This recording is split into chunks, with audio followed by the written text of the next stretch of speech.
Hello नमस्कार दोस्तों, स्वागत है आप सभी का टेड टॉक्स पे। मैं अपर्णा और हम लोग कर रहे हैं सीटेट 20 अगस्त 2023 को जो पेपर 1 है उसमें हम एक एक सब्जेक्ट के जितने भी प्रश्न आए हुए हैं उनको सॉल्व कर रहे हैं। तो उसी क्रम में अभी हम गणित के प्रश्नों को करेंगे।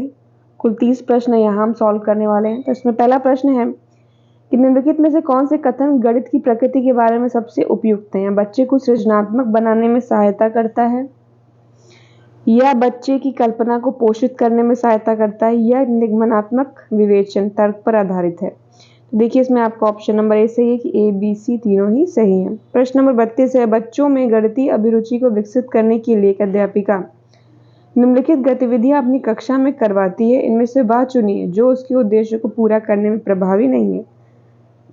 अब देखिए मैंने आप लोगों से कहा था हमेशा प्रश्न पढ़ते समय ध्यान दीजिएगा कि पूछ क्या रहा है। तो इसमें पूछा क्या प्रभावी नहीं है, इस पे हमें ध्यान देना है। तो पहला है, वह हमेशा उस विद्यार्थी की प्रशंसा करती है जो कक्षा में सत्रांत परीक्षा में सबसे अधिक अंक प्राप्त करता है करती है। तो देखिए पहला ही पढ़ के समझ में आ जा रहा है कि इसमें पहला ही प्रभावी नहीं होगा। तो 32 में ऑप्शन नंबर 1 आपका सही है।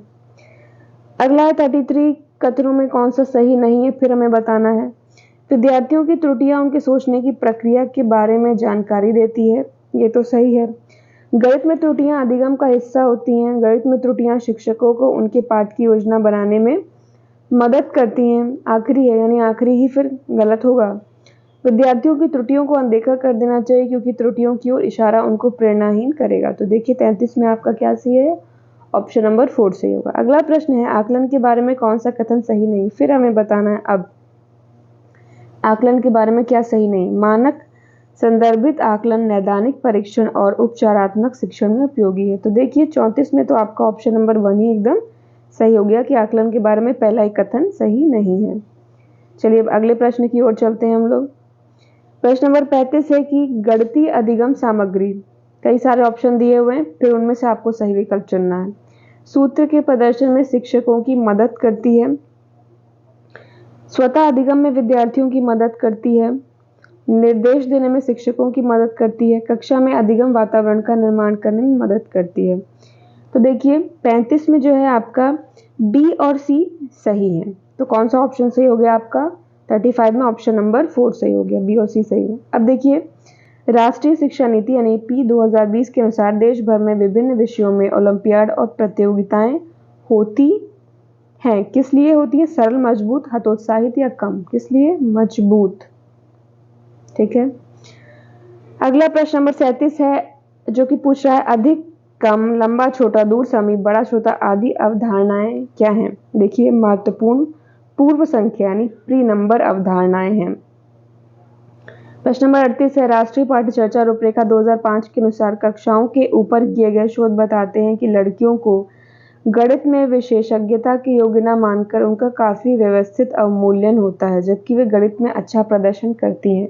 इसका सबसे उपयुक्त कारण क्या है? तो ऑप्शन नंबर 3 सही है कि समाज की लिंग संबंधी धारणाएं इस मान्यता की ओर ले जाती हैं कि लड़के समस्या समाधान की ज्यादा नवीन कार्यविधियां उपयोग करते हैं और इसलिए उन्हें बेहतर अवधारणात्मक समझ होती है। तो प्रश्न नंबर 38 में आपका ऑप्शन नंबर क्या सही है? 3 सही है। चलिए अगले प्रश्न की तरफ चलते हैं।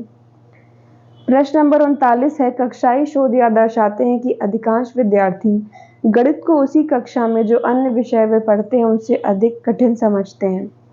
गणित की प्रकृति का निम्नलिखित में से कौन सा पहलू इस भय को बढ़ाता है? आखिर ऐसा कौन सा पहलू है? तो देखिए गणित में किसी समस्या का समाधान करने के लिए कई अलग अलग प्रणालियों की व्यापकता होती है। ऑप्शन नंबर 3 सही है।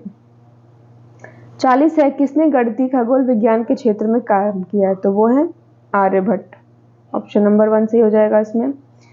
अगला है, अब देखिए इसमें तो प्रश्न दिया हुआ है, सब्जी बेचने वाला पालक 60 रुपए प्रति किलोग्राम बेच रहा है। सोनू ने 350 ग्राम पालक लिया जिसके लिए सब्जी बेचने वाले ने सोनू से 21 रुपए लिए। सब्जी बेचने वाले द्वारा प्रयोग में लाए गए इस गणितीय कौशल के संदर्भ में कौन सा कथन सत्य है?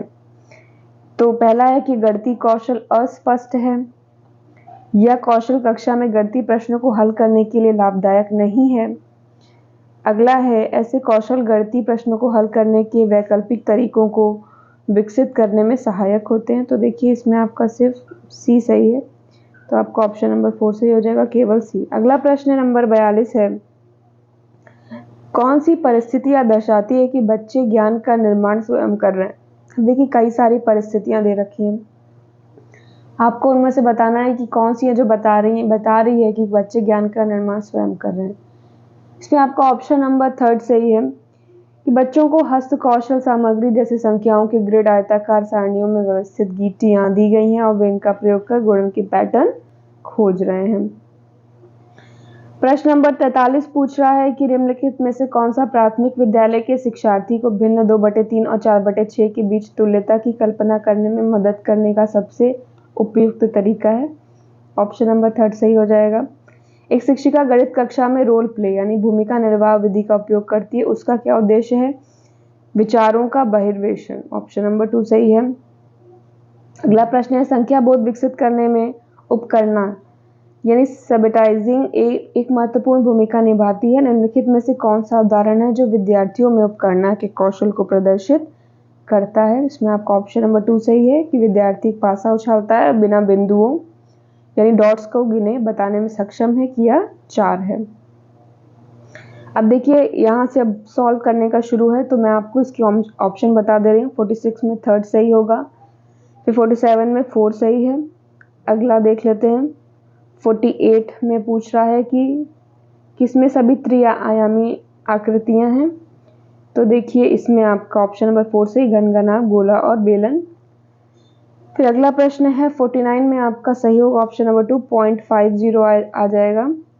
प्रश्न नंबर 50 पूछ रहा है बढ़ते हुए क्रम में बताना है यानी आरोही क्रम में बताना है, तो सबसे छोटी पहले, फिर उससे बड़ी, फिर उससे बड़ी, तो इसमें पहला हो जाएगा। ठीक है। अगला प्रश्न नंबर क्या है 51 कि पैटर्न में लुप्त संख्या बतानी है आपको, इसमें आपका सेकंड सही हो जाएगा। 52 में पूछ रहा है कि सबसे अधिक और सबसे कम पाए जाने वाले रक्त समूह का अनुपात क्या है, इसमें आपका 1:3 हो जाएगा।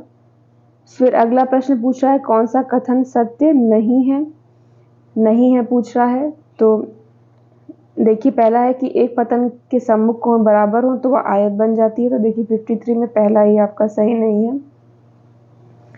54 पूछ रहा है देखिए इसमें कि अम्मिनी 36 सर्वसम वर्गों को अलग अलग प्रकार के आयतों में व्यवस्थित कर रही है, वह इन वर्गों द्वारा अलग अलग प्रकार के कितने आयत बना सकती है? इसमें आपका 4 होना चाहिए आई थिंक, जहाँ तक सॉल्व करके मुझे लग रहा है। तो देखिए इसमें 54 में आपका आंसर नंबर 2 ही होगा।